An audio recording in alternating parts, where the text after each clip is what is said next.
नमस्कार, मैं हूं स्वप्निल वर्मा और आप सभी देख रहे हैं TV9 डिजिटल। केंद्र सरकार ने 13 राज्यों के राज्यपाल और उपराज्यपालों का फेरबदल कर दिया है। इस कड़ी में कई चौंकाने वाले फैसलों के अलावा कई सामान्य नियुक्तियां भी हुई हैं। आइए आपको विस्तार से बताते हैं इस बड़ी खबर के बारे में। इनमें महाराष्ट्र के राज्यपाल भगत सिंह कोश्यारी का इस्तीफा मंजूर किया गया है। उनकी जगह पर झारखंड के राज्यपाल रमेश बैस को महाराष्ट्र का राज्यपाल बनाया गया है।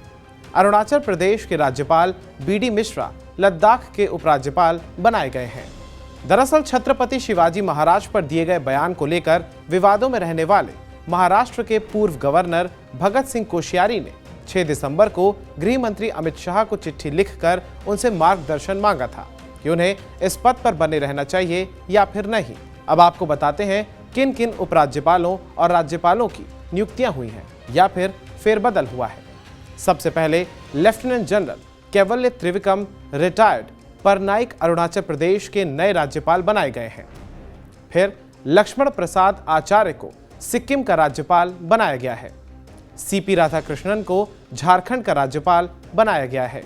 शिव प्रताप शुक्ल हिमाचल प्रदेश के राज्यपाल नियुक्त किए गए हैं। मौजूदा समय में वो राज्यसभा से सांसद भी हैं। शिव प्रताप शुक्ला उत्तर प्रदेश के रहने वाले हैं। वो 4 बार विधायक रहे हैं। इस दौरान वो उत्तर प्रदेश में मंत्री भी रहे।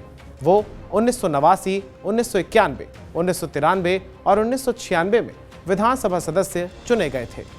मुझे लगता है कि कुछ जो भी नेतृत्व ने दायित्व दिया है, महामहिम राष्ट्रपति जी ने जिस प्रकार से निर्णय लिया है, माननीय प्रधानमंत्री जी ने जो निर्णय लिया है, माननीय गृह मंत्री जी ने जो निर्णय लिया है, मैं इस बात को मान करके चलता हूं कि एक कार्यकर्ता के नाते जो भी मेरे को काम सौंपा जाएगा उसको मैं करूंगा।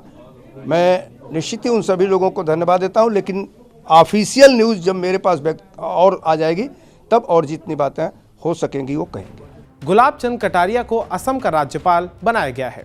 राजस्थान में नेता प्रतिपक्ष हैं गुलाब चंद कटारिया और वो 8 बार के विधायक भी रह चुके हैं।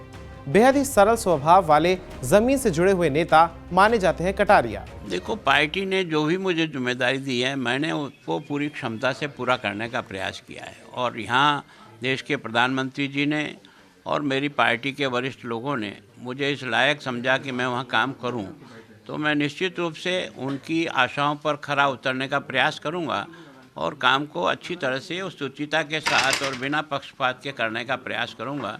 ईश्वर भी मदद करेगा और पार्टी के सब वरिष्ठ लोगों का भी मुझे आशीर्वाद मिलेगा।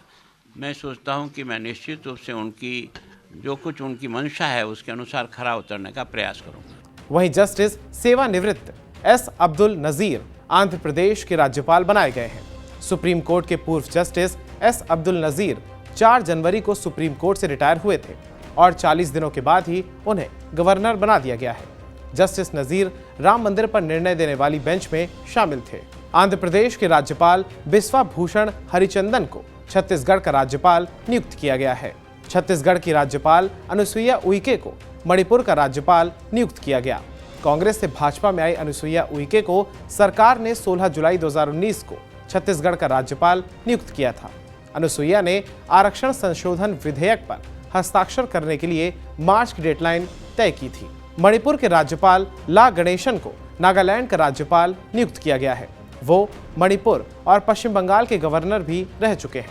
तमिलनाडु बीजेपी के वरिष्ठ नेता Ganesan Durand cup football tournament 2022 में फाइनल मैच के दौरान स्टेज पर ट्रॉफी के साथ फोटो खिंचवाने के लिए सुनील छेत्री को धक्का देते हुए नजर आ गए थे, जिसके बाद उनकी काफी आलोचना भी हुई थी।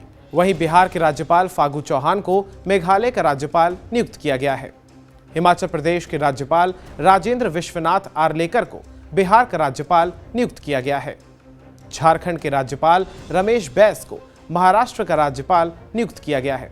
रमेश बैस छत्तीसगढ़ भाजपा के वरिष्ठ नेता हैं।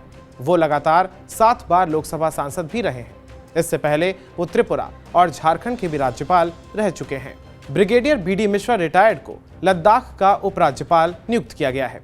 इससे पहले वो अरुणाचल प्रदेश और मेघालय के राज्यपाल भी रहे हैं। 31 जुलाई 1995 को मिश्रा सेना से रिटायर हुए थे। उन्होंने भारत चीन के 1962 के युद्ध, नागालैंड में नागा विद्रोहियों के खिलाफ 1964 का युद्ध, साथ ही सियालकोट में पाकिस्तान के खिलाफ 1965 में अहम भूमिकाएं निभाई थी। आपको बता दें, इसी साल देश के 9 राज्यों में विधानसभा चुनाव होने हैं, जिसकी शुरुआत पूर्वोत्तर के 4 राज्यों त्रिपुरा, मेघालय, नागालैंड और मिजोरम में चुनावी प्रक्रिया के साथ शुरू हो चुकी है। वहीं हिंदी बेल्ट के 3 बड़े राज्यों मध्य प्रदेश, राजस्थान और छत्तीसगढ़ में नवंबर के महीने में चुनाव होने हैं। वहीं दक्षिण भारत की अगर बात करें तो यहां पर कर्नाटक और तेलंगाना में इसी वर्ष चुनाव है। वहीं जम्मू कश्मीर से अलग करके केंद्र शासित प्रदेश बनाए गए लद्दाख में उपराज्यपाल की नियुक्ति की गई है। ऐसे में चुनावी साल होने के कारण इन फैसलों को चुनावी चश्मे से देखा जाना स्वाभाविक है। धन्यवाद।